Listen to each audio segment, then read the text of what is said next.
yarni ma. Ari golle ma kara Kenya. Mi yarni dutam rade. Yarni landi andarenti mi dani. Na ngudi tundu ko wasida donda. Nano mi dani. Nano ndi andarati ko gandia. Joni accana. Mi tewaki sina dum watta ko lor rayma. Hakkunde Allah. Dota. Hande da dati de da lobo ni ko duwadi. Kara Kenya mimi andami simiredali. Mimi redi.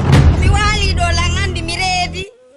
Gatanga redi ma ka ko pade made. Ningo mi redi nena wala nano si goddo de. Joji di redi ma ka. Joji.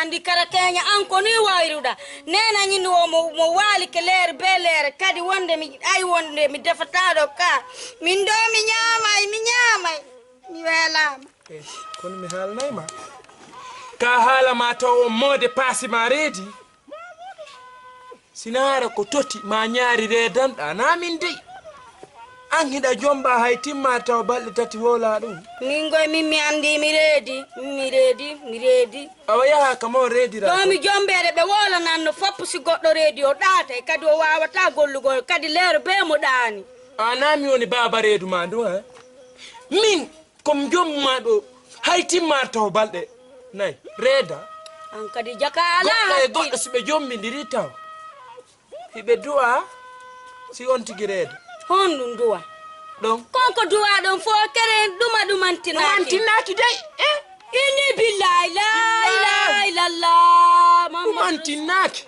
awata redude don anga sen e pinongo yedday min do mi halani aw sa redi halay ko fattu na halalde min do mi redi na halal hondu na halal bobo nga adila bi mi kupa redu ma mi dar si bobo nuto kupa joni la vera ammi nyama to si mi nyami on tomate découpité wali ndar en sa rede wa min no ma mi mi redi mi walo accita mi walo ta ko mi wela mi nyama do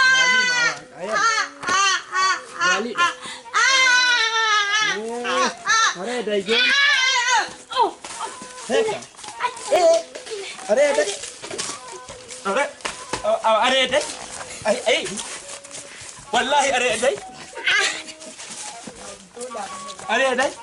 ay ko hibbuda modi ma ko are dai ana pilanka ay dar